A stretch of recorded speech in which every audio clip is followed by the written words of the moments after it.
some of the folks with whom he works.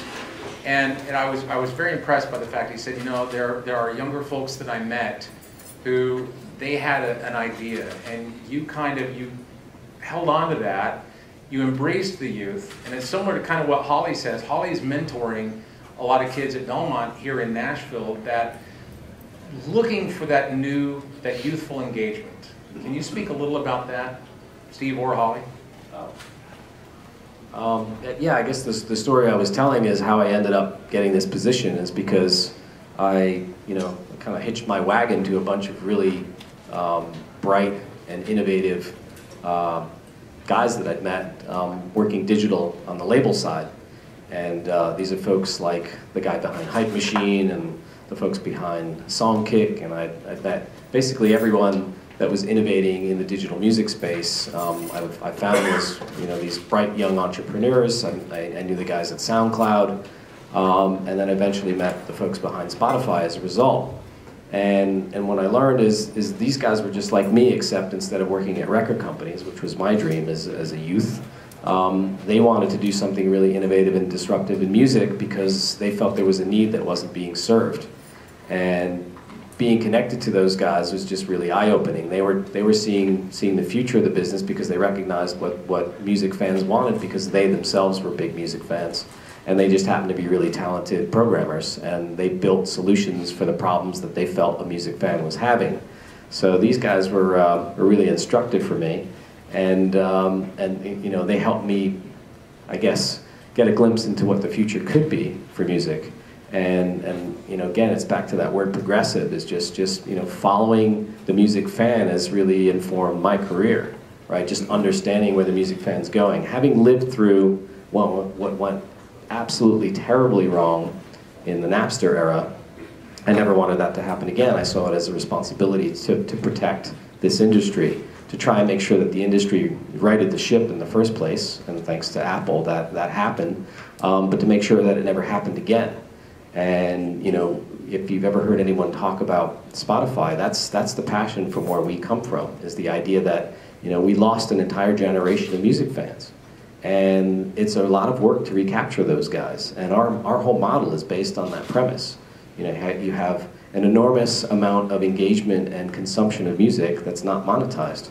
So we built a platform that we felt that would serve that. We wanted to bring people into an experience that we thought that was superior to the illegal side of the business and get people re-engaged in music in an environment that was at least somewhat monetized on the ad-supported side.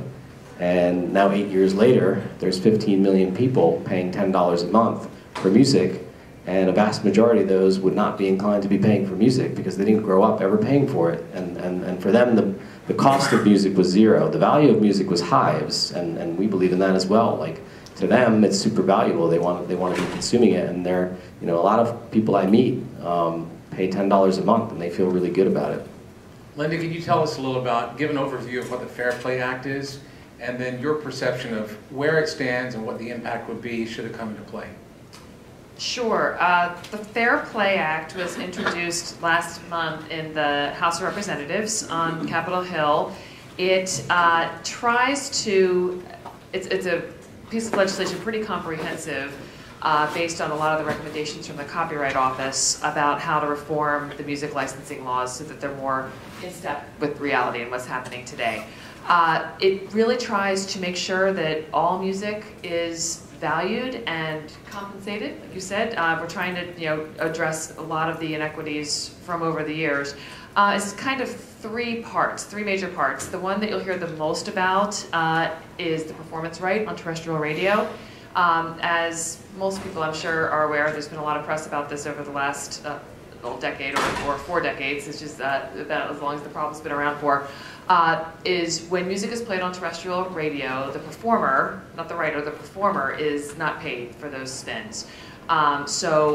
This is quite a political issue. Obviously, the broadcasting industry is well respected, well represented in Washington and in every member's district around the country. So this is an issue that gets a lot of press out there.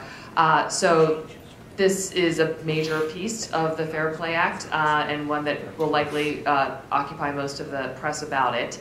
It also two other main parts of it, just in very broad terms. It basically has rate parity, so basically how rates are determined for all of the services that the Copyright Royalty Board oversees will be, under this legislation, if it's enacted, will be determined by the same kind of standard. So right now, Sirius XM is determined by one standard, but webcasting is determined by another. This would kind of bring all of those in line, so at least the same parameters are looked at by the Copyright Royalty Board as they set the amount of money that is set for each one of these services. So rate parity, terrestrial radio, and third is pre-72 recordings. Another well-covered area is that for the last several years, any music that was recorded before 1972 is not being compensated by some of the major services out there. And this is just a loophole in the federal law. It's been addressed in some of the states and through litigation. But the Fair Play Act addresses that on a more federal level and wants to make sure that all music, no matter when it was created, is compensated, whether it was before 1972 or after 1972 or any other arbitrary deadline that might be out there. So it's a big piece of legislation. It's a tall order.